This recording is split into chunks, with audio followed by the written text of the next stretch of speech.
आज हम करेंगे पार्शियल डेरिवेटिव का एक और टॉपिक, जिसके अंदर हम कवर करेंगे स्लोप ऑफ आइसोक्वांट। तो सबसे पहले आपको आइसोक्वांट का एक हल्का सा ओवरव्यू दे देता हूँ। आइसोक्वांट में क्या होता था, एक्स एक्सिस पे लेबर, वाई एक्सिस पे कैपिटल होती थी। आइसोक्वांट हमें शो करती थी different combinations of labour and capital जो कि सेम आउटपुट बनाते हैं।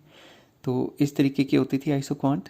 तो सिंपल वर्ड्स में it shows different combinations it shows different combinations of two factors of two factors which yield same level of output।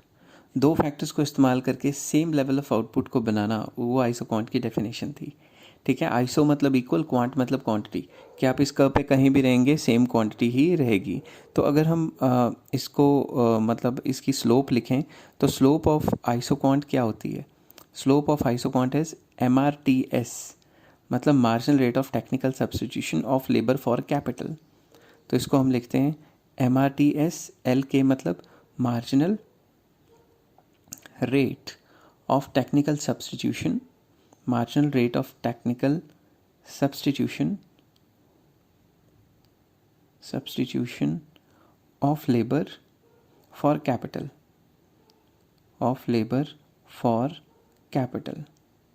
ठीक है। तो ये तो इसकी शॉर्ट फॉर्म होगी। अब इसका फॉर्मूला क्या है? इसका फॉर्मूला है marginal rate of technical substitution of labour for capital, that is equal to first order with respect to labour divided by first order with respect to capital. First order partial derivatives निकलेंगे labour के respect से भी और capital के respect से भी। इसको हम ऐसे भी लिख सकते हैं कि minus marginal productivity of labour divided bye marginal productivity of capital. ठीक है, यहाँ पे तो ये भीड़ा हो जाएगा, तो इसको रब करके अलग अलग इनके फॉर्मूले लिखने की कोशिश करता हूँ। ठीक है, तो ये जो मार्जिनल प्रोडक्टिविटी ऑफ कैपिटल है, इसका फॉर्मूला मैंने पीछे आपको कराया हुआ है। ये जो फर्स्ट ऑर्डर इधर भी नहीं लिखता, साइड पे लिख देता हूँ क्योंकि यहाँ पे जगह कम बची है। तो पिछली वीडियोस में मैंने आपको बताया था इसका जो फॉर्मूला होता है वो विद रिस्पेक्ट टू एल होता है और इसका प्रोडक्शन फंक्शन का विद रिस्पेक्ट टू के।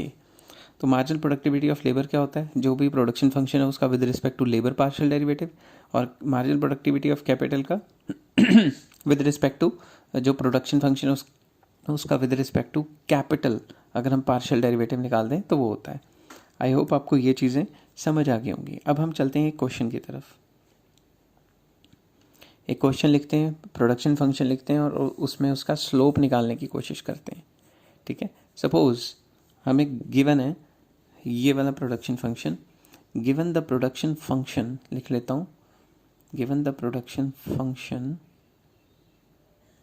Q is equals to, Q की वैल्यू है suppose labour raise to power 2/3, capital raise to power 1/3। ठीक है, ये हमारा प्रोडक्शन फंक्शन है। हमें कहा हुआ है कि भाई स्लोप निकालो। ठीक है, स्लोप ऑफ आइसोक्वांट निकालो, find the slope of isoquant. ठीक है, आइसोक्वांट की शॉर्ट फॉर्म IQ होती है। और एक और इसमें ऐड ऑन कर दिया कि जब लेबर और कैपिटल की वैल्यू इतनी है तो फिर मतलब स्लोप कितनी आएगी। तो लिख लेता हूँ what will be the slope when labour is equals to 20 and capital is equals to 50। तो लेबर और कैपिटल की वैल्यू भी दे दी। तो सबसे पहले हम क्वेश्चन करेंगे, सबसे पहले हम सॉल्यूशन लिख लेते हैं और जो गिवन क्वेश्चन था उसको फिर से लिख लेते हैं। तो गिवन क्वेश्चन को लिखना बहुत इम्पॉर्टेंट है, बच्चे इग्नोर कर लेते हैं मगर इग्नोर नहीं करना चाहिए। जो गिवन क्वेश्चन है उसको लिख लिया। अब विद रिस्पेक्ट टू लेबर, मैं first order with respect to labour निकाल रहा हूँ, तो मतलब partial derivative of Q with respect to L। तो L की पावर क्या आ जाएगी आगे। अगर आपको ये पार्शियल डेरिवेटिव नहीं आते तो लिंक मैं डिस्क्रिप्शन में दे दूंगा, पहले उन वीडियो से गो थ्रू होना है। तो पावर आगे आ गई और पावर में से एक माइनस। ठीक है, और कैपिटल वैसे का वैसे ही रहा क्योंकि कैपिटल तो मल्टीप्लाई में प्लस में होता तो ज़ीरो हो जाता। तो यहाँ से मैं इसको रब करके अच्छे तरीके से लिखने की कोशिश करता हूँ। तो ये आ गया 2/3 L रेज टू पावर -1/3। ठीक है, और K वैसे का वैसे ही रहेगा 1/3। अब आपको पता है कि जब भी सिंप्लीफिकेशन करनी है तो पावर को कभी माइनस में नहीं छोड़ते। ठीक है, तो जब हम आगे सिंप्लीफाई करेंगे इसको तो पावर को, L की पावर को माइनस में नहीं छोड़ेंगे। अब similarly with respect to K के निकाल लिए पार्शियल डेरिवेटिव। तो जब K की बात चल रही तो K की पावर 1/3 वो आगे आ गई और K की पावर में से 1 माइनस हो गया।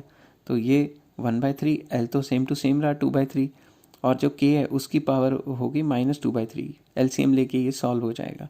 अब ये दोनों वैल्यूज़ आ गई हमारे पास, हम इन वैल्यूज़ को चुपचाप उधर पुट कर देंगे स्लोप के फार्मूले में।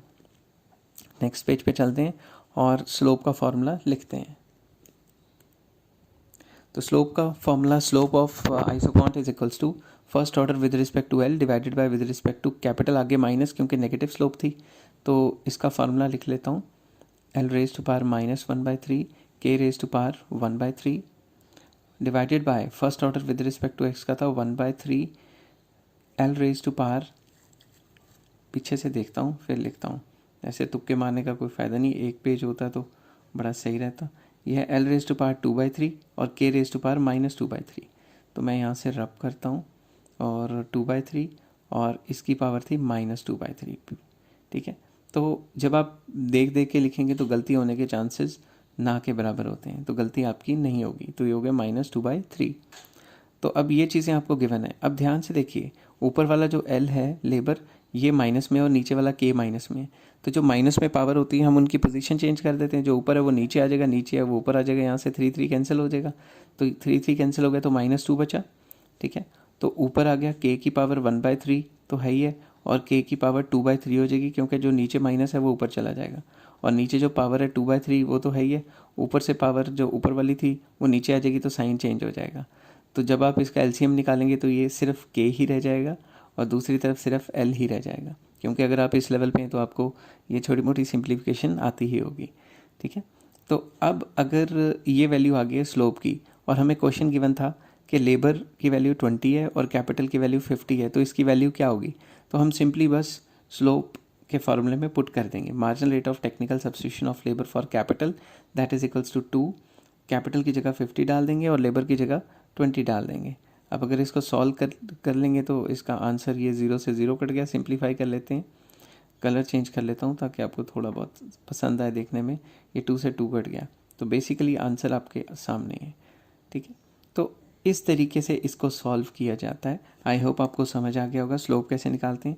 अगर आपको समझ आ गया है तो एक कमेंट भी बनता है आपका, कमेंट भी कीजिए, आपके कमेंट से मुझे मोटिवेशन मिलती है। तो thanks for watching, please like share and subscribe with your friends and wait for more videos, ठीक है। Take care, have a nice day.